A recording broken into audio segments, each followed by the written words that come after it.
देखिए test 91 zoology questions हम इसके डिस्कस कर रहे हैं। क्वेश्चन नंबर 91 एक एंजाइम वाले पार्ट में ये बहुत अच्छा क्वेश्चन मैच द कॉलम के अकॉर्डिंग प्रोस्थेटिक ग्रुप और को एंजाइम इनकी नेचर मोड ऑफ एक्शन इसको लेकर के कंपैरिजन किया गया है। तो देखिए इसमें हमें पता लगाना है कि कौन सी ऑप्शन जो है वो को एंजाइम को लेकर के बिल्कुल करेक्ट है। तो देखिए पहली ऑप्शन प्रोस्थेटिक ग्रुप ऑर्गेनिक होता है, ठीक है, ये तो सही है। Tightly bounds to protein part of the enzyme. Coenzyme inorganic होता है। Transient association with protein part of the enzyme, तो इनऑर्गेनिक को लेकर के ये गलत हो गया है ना।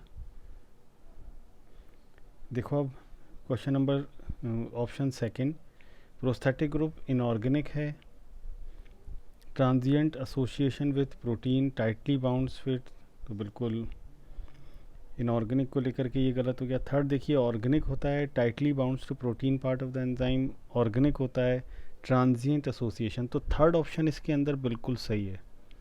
तो देखिए आप इसमें ये जो मैचिंग है ये वाली थर्ड वाली ये करेक्ट है। तो ऑप्शन सी ये बिल्कुल सही आंसर हुआ इसका, इस क्वेश्चन का। देखिए अब क्वेश्चन नंबर 7 की मैं बात कर रहा हूँ। Question number 7, which of the following statements are correct, ये भी उसी से रिलेटेड है। बायोटेक्नोलॉजी इसी से इसको पूछा गया है। तो PCR is now routinely use to detect HIV in suspected AIDS patient, ठीक है बिल्कुल। फिर इसके बाद देखिए सिंगल स्ट्रैंडेड डीएनए और RNA tagged with radioactive molecule is allowed to hybridize to its complementary DNA in a clone of cells followed by detection using autoradiography, ये भी बिल्कुल सही है, उसका प्रिंसिपल ही यही है ना। तो ये दो स्टेटमेंट तो बिल्कुल करेक्ट हो गए। देखिए इसके बाद थर्ड की बात करें, statement third, ELISA is based on the principles of antigen antibody interaction, बिल्कुल ठीक है। Today, transgenic models exist for many human diseases such as cancer, cystic fibrosis, rheumatoid arthritis and Alzheimer, ये भी ठीक है। तो देखिए आप इसमें डी ऑप्शन जो है वो करेक्ट हो गई है ना। चारों स्टेटमेंट बिल्कुल सही स्टेटमेंट हैं। क्वेश्चन नंबर 5 पर आ जाते हैं अब। Which one of the following is the correct statement, question number 5 पर देखिए, blastocyst stage can be located in, अब ब्लास्टोसिस्ट कहाँ पर आकर के बनता है, यूट्रस में आकर के बनेगा, ठीक है। उससे पहले वो डिवीजन फेज में रहेगा। अगर हम एम्पुलम में देखेंगे तो वहाँ पर जस्ट डिवीजन स्टार्ट ही होगा। इनफंडिबुलम में तो ब्लास्टोसिस्ट फर्टिलाइजेशन होता ही नहीं है। तब इसमें डी ऑप्शन जो है वो करेक्ट है। बिल्कुल ईजी सा एनसीईआरटी बेस्ड ये क्वेश्चन है। क्वेश्चन नंबर 15 को देखिए अब, the SA node generates an action potential which stimulates both the atria to undergo a simultaneous contraction and this is known as the atrial systole। दोनों atria अगर contract होंगे तो atrial systole ही तो कहलाएगा। तो ऑप्शन बी यहाँ पर बिल्कुल सही ऑप्शन। क्वेश्चन नंबर 13 पर आ गए अब। देखिए area of retina of in human eye containing only cone cell is called, सिर्फ कोन सेल वाला एरिया क्या कहलाएगा, एरिया सेंट्रलिस, जिसे हम फोविया सेंट्रलिस के नाम से भी जानते हैं। क्या बोलेंगे दोस्तों इसे, एरिया सेंट्रलिस या फोविया सेंट्रलिस। तो डी ऑप्शन यहाँ पर बिल्कुल सही ऑप्शन है। अब आ जाते हैं क्वेश्चन नंबर 20 पर। देखिए species having exclusive area of geographic distributions, तब एक स्पीशीज़ दूसरी स्पीशीज़ से जोग्राफिकली आइसोलेटेड हो गई। अगर जोग्राफिकल स्पेसिफिसिटी यहाँ पर शो हो रही है तब देखो इसे हम एलोपैट्रिक स्पीशीज़ बोलेंगे, ठीक है। तो यहाँ जो है वो डी ऑप्शन बिल्कुल सही मार्क्ड है। देखिए अब क्वेश्चन नंबर 18 की मैं बात कर रहा हूँ।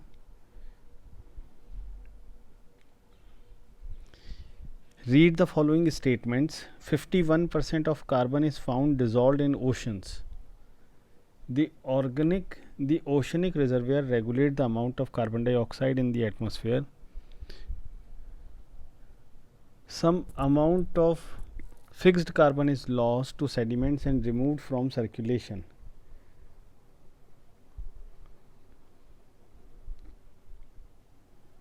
तब देखिए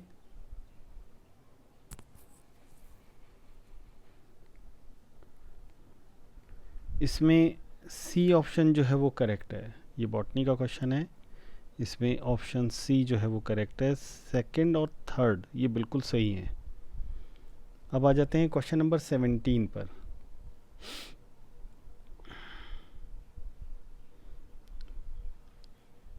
Osmoreceptors in the body are activated by changes in blood volume, body fluid volume या फिर आयनिक कंसंट्रेशन.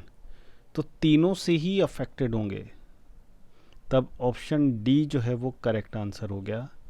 किसमें? क्वेश्चन नंबर 17 के अंदर. अब आ जाते हैं क्वेश्चन नंबर 24 पर. देखिए क्वेश्चन नंबर 24 क्या बोल रहा है ये. Industrial melanism in peppered moth occur due to natural selection. The significant reason for this is. पहला, light colour white moth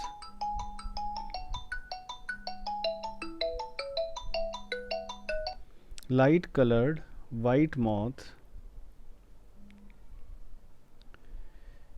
could not be noticed by predatory birds after deposition of shoots on bark of trees. Second, mutation in light colored moths due to increase in industrial pollution. C, advantageous selection of black moths on trees in polluted area resulting in increased population of black moth. D, advantageous selection of white moth from trees in polluted areas resulting in increased population of white moth. तो देखिए आप इसमें C option जो है वो बिल्कुल correct है. क्या है? ब्लैक मॉथ को एडवांटेज थी कि वो पोल्यूटेड एरिया के अंदर अपने आप को हाइड कर सकता है. तब ऑप्शन सी यहाँ पर करेक्ट आंसर हो गया. अब आ जाते हैं क्वेश्चन नंबर 22 पर. The extra volume of air that can be expired forcibly after normal inspiration.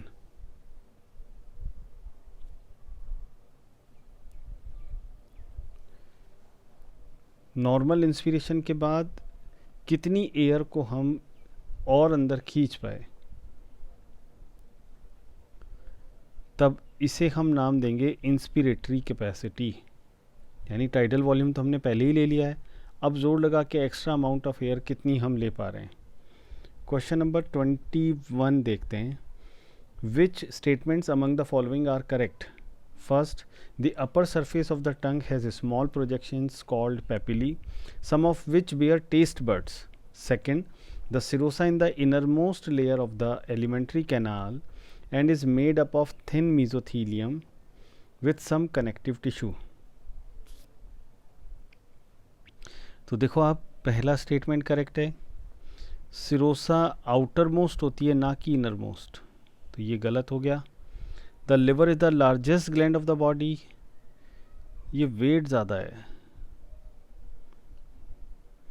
During the process of digestion the stomach stores the food for 2 or 3 hours.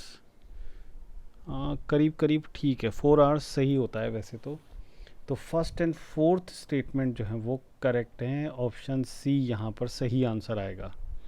Question number 29 इसको देखिए. The nervous system of hydra consist of. तो देखिए hydra में ए polar type के neurons होते हैं. तो ए polar neuron से मिलकर के नर्वस सिस्टम या नर्वस टिश्यू हाइड्रा का बना होता है. सिस्टम तो बोल ही नहीं सकते इसको टेक्निकली, ये टर्म यहाँ पर एप्लीकेबल नहीं होगी. हमें इसको नर्वस टिश्यू बोलना पड़ेगा. तब आंसर बी बिल्कुल करेक्ट है. एक नर्व नेट बनेगा जो ए पोलर नर्व सेल से मिलकर के बना होगा. क्वेश्चन नंबर 27 को देखते हैं अब.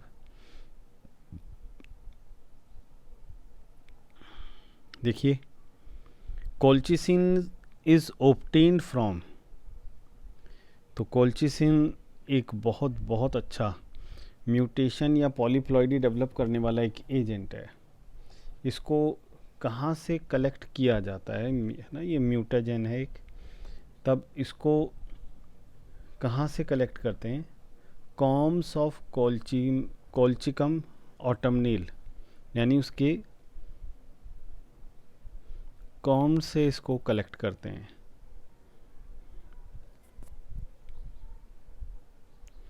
ये कई तरह की डिजीज़ के ट्रीटमेंट भी जैसे गाउट वगैरह में, और जो बेसेट्स डिजीज़ होती है उसके अंदर भी इसको यूज़ किया जाता है।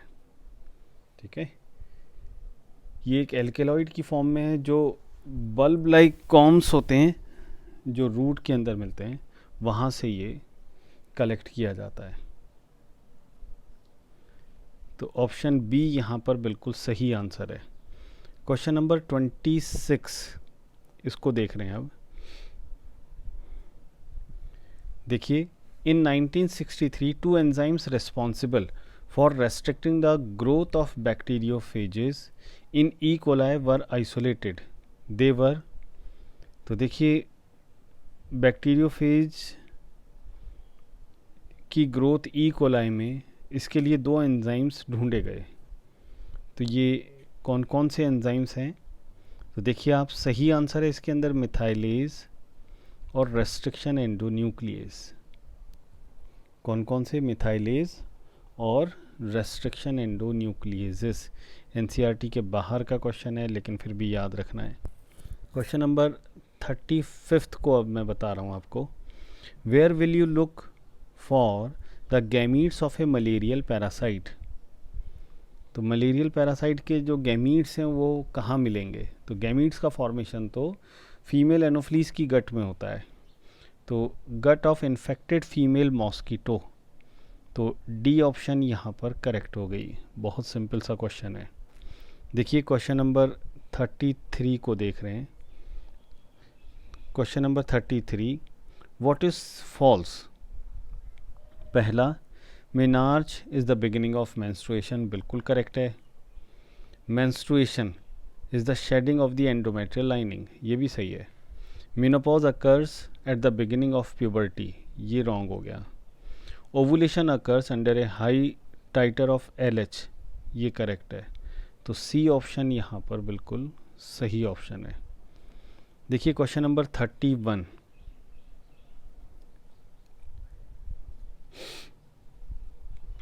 column 1 lists the parts of the human brain and column 2 lists the functions. Match the 2 columns and identify the correct choice from those given. पहला सेरिब्रम, ऑप्शन देखिए इसके साथ जो मैच कर रही है, इसके सेरिब्रम कॉलम 1 में सेरिबेलम, फिर हाइपोथैलेमस, फिर मिड ब्रेन।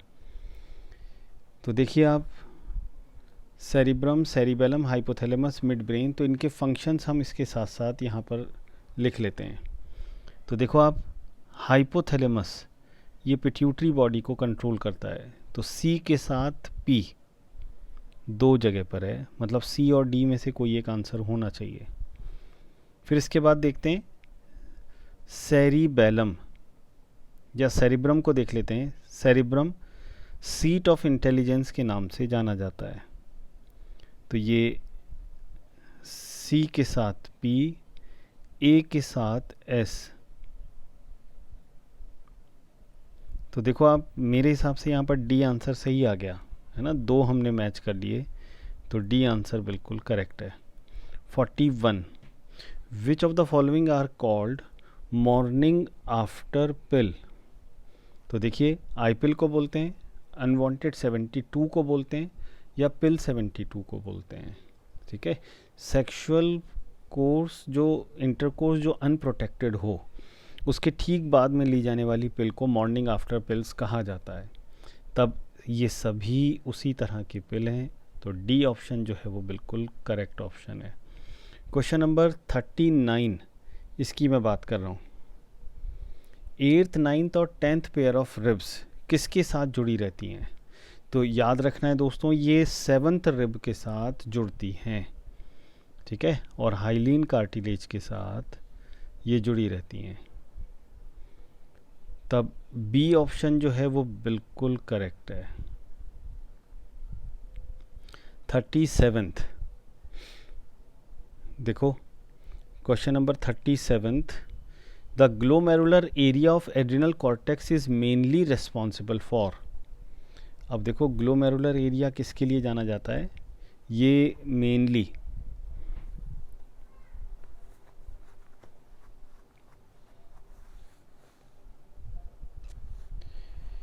देखिए ये है कौन सा एरिया, जैसे एड्रिनल ग्लैंड के 3 जोन्स हैं, ये मेडुला है, ये जोना ग्लोमेरुलोसा, इसमें इसी एरिया की बात की गई है। यहाँ से जो सीक्रेशंस निकल रहे हैं उन सीक्रेशंस को मिनरेलोकॉर्टिकॉइड्स नाम देते हैं, जैसे एल्डोस्टेरॉन। तब ये क्या बैलेंस करते हैं, ये वाटर और इलेक्ट्रोलाइट बैलेंस के लिए जाने जाते हैं। तो सी ऑप्शन जो है वो करेक्ट हो गया, है ना। ऐसा कैसा ही अपन ने भी पढ़ा है।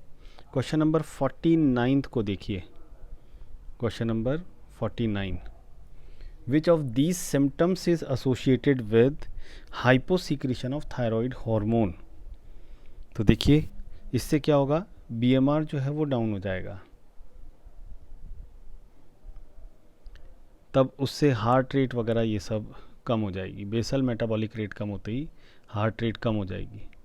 तो देखिए ए जो है वो इसमें सही आंसर है, बाकी सब बिल्कुल अपोजिट आ रहे हैं। वेट गेन होगा ना कि वेट लॉस होगा। क्वेश्चन नंबर 46 इसको देख रहे हैं अब। In sickle cell anaemia the shape of RBCs under oxygen tension becomes. तो देखिए आरबीसी का शेप कैसा हो जाता है, ये आरबीसी कर्व्ड आरबीसी की तरह होती है। कैसी हो जाएगी, सिकल शेप कंडीशन में आ जाएगी, ऐसी आरबीसी होगी, तब ये सिकल शेप आरबीसी के नाम से ये जानी जाती है। ठीक है, तो ऑप्शन बी जो है वो करेक्ट हो गई। इसके बाद देखते हैं question number 45। Question number 45, a virus with single stranded DNA is discovered. Its DNA is amplified by running 10 cycles of PCR. How many DS यानी double stranded DNA strands will be formed at the end? तब 45th इसका B option बिल्कुल correct है। 10 cycle के बाद 512। दोस्तों आपको ये कैलकुलेशन आती है, बिल्कुल इजी सी कैलकुलेशन है। सिंगल स्ट्रैंडेड डीएनए है, उसको एम्पलीफाई करना है 10 साइकिल के बाद, उसके कितने डबल स्ट्रैंड्स बनेंगे। तो ये सिंपल सी ये कैलकुलेशन है। क्या है ये, इसमें जो हम इसको चेक करेंगे जिससे भी, तो देखिए 2 to the power n ये फार्मूला हम यहाँ पर यूज़ करेंगे, और इस फार्मूले में n की वैल्यू, क्योंकि 2 तो एक दिया हुआ ही है, तो हम 9 करेंगे, तब ये आंसर आ जाएगा 512। देखिए अब question number 55, single step large mutation is called saltation. Hugo de Vries ने इसको सॉल्टेशन बोला। बहुत सिंपल सा क्वेश्चन है। क्वेश्चन नंबर 53 को देख रहे हैं अब। Select the disease which is not an auto immune disorder. तो ऑटो इम्यूनिटी कौन सी नहीं है, which is not an auto immune disorder.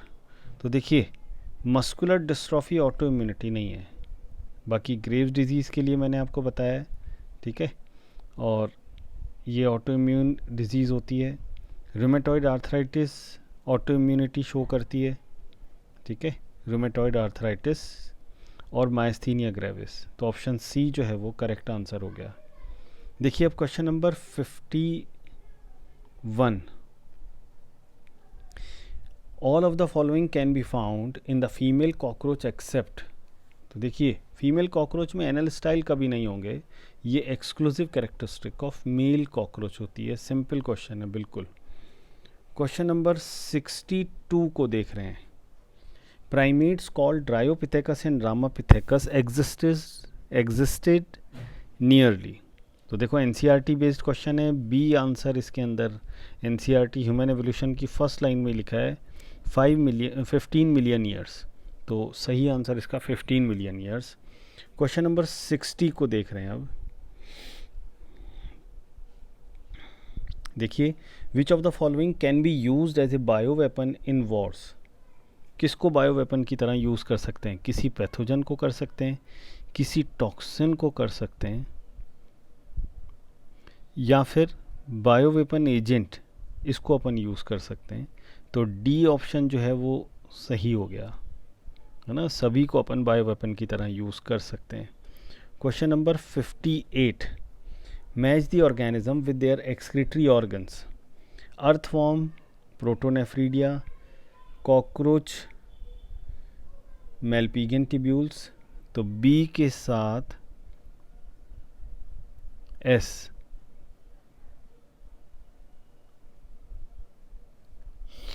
सी और डी में से कोई आंसर होगा, ठीक है। सी के साथ रोटिफर्स या राउंड वर्म्स, इनके पास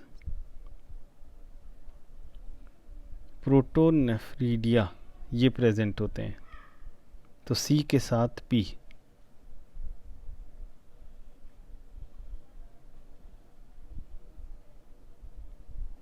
तो देखिए अब इसमें करेक्ट ऑप्शन सी आंसर आ गया, है ना। सी यहाँ पर बिल्कुल करेक्ट है। Question number 69th,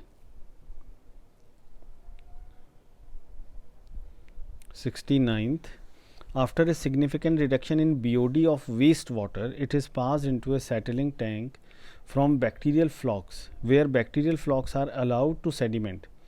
This sediment is called secondary sludge या activated sludge। बहुत सिंपल क्वेश्चन, आंसर बी इसमें करेक्ट है। 68th question, which one of the following statements about all the four of Spongilla, leech, dolphin and penguin is correct? The penguin is homeothermic while the remaining three are poikilothermic.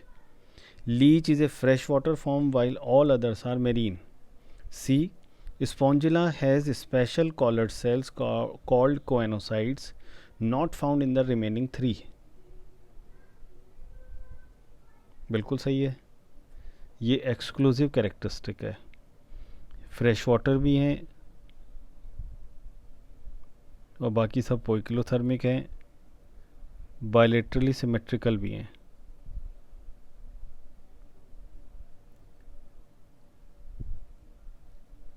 Spongilla bilateral symmetry show नहीं करता है। Leech fresh water है, spongilla fresh water है, dolphin brackish water है, penguin amphibious है। Penguin is homeothermic while the remaining three are poikilothermic.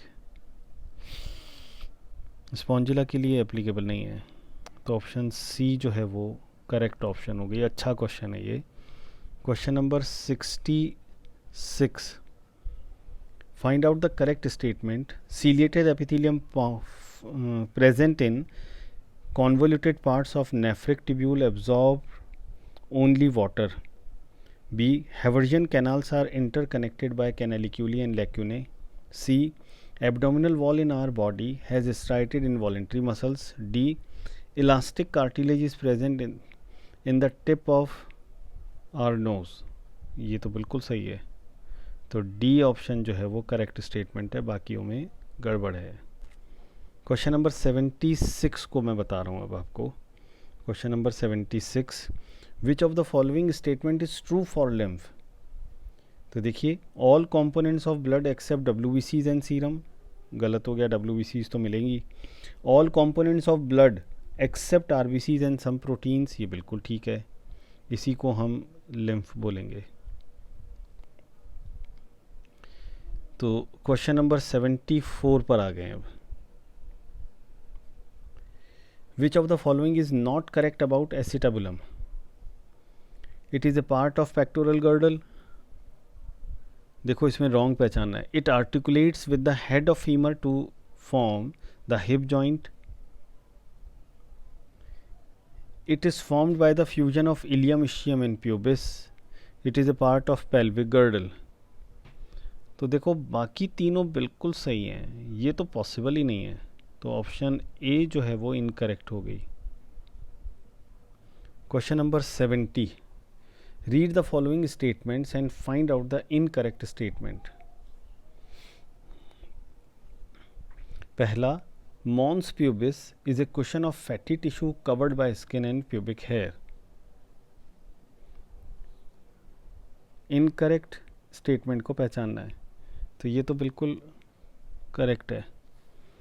Second देखिए, labia minora are fleshy folds of tissues which extend down from the mons pubis and surround the vaginal opening only. नहीं, only नहीं आएगा। Third, the opening of the vagina is often covered partially by a membrane called hymen. Correct है। The clitoris lies at the upper junction of two labia majora above the urethral opening. ये भी गलत हो गया, labia minora होना चाहिए था। The presence और absence of a hymen is a reliable indicator of virginity और सेक्सुअल एक्सपीरियंस। ये रॉन्ग हो गया। तो देखिए 3 रॉन्ग है इसमें, बी, डी और ई। तो बी, डी, ई रॉन्ग है, तो ए आंसर इसमें फिर चला जाएगा। क्वेश्चन नंबर 87 पर आ गए हैं। अब देखिए, GLUT4 क्या करती है? ग्लूकोज ट्रांसपोर्ट को सपोर्ट करती है सेल्स के अंदर, सराउंडिंग फ्लूइड से सेल्स में ग्लूकोज के शिफ्ट होने को सपोर्ट करती है। ऑप्शन ए यहाँ पर करेक्ट है। क्वेश्चन नंबर 83 इसको देख रहे हैं। Question number 83, the most commonly used bioreactor is of stirring type. The stirrer facilitates, पहला temperature control, pH control, oxygen availability. तो ये स्टिरर का मेन फंक्शन होता है कि यूनिफॉर्म डिस्ट्रीब्यूशन ऑफ ऑक्सीजन, ताकि ज़्यादा अच्छा प्रोडक्ट तैयार हो। Question number 78, which of the following statement is true और false? Calcitonin regulate the metabolism of calcium. बिल्कुल सही है। तो कैल्शियम मेटाबॉलिज्म से रिलेटेड ये सही स्टेटमेंट है। B, oxytocin stimulate the contraction of uterine muscles during birth. बिल्कुल ठीक है। Graves disease is caused by the malfunctioning of adrenal, नहीं, थायराइड होना चाहिए था। ADH stimulate the absorption of water and increase the urine production. Urine production को decrease करता है। तो 2 गलत हैं और 2 सही हैं। ए एंड बी ये करेक्ट हैं। तो A and B are true, C and D are false. तो डी ऑप्शन सही हो गया। तो देखिए दोस्तों, ये पेपर 91 NTA टेस्ट का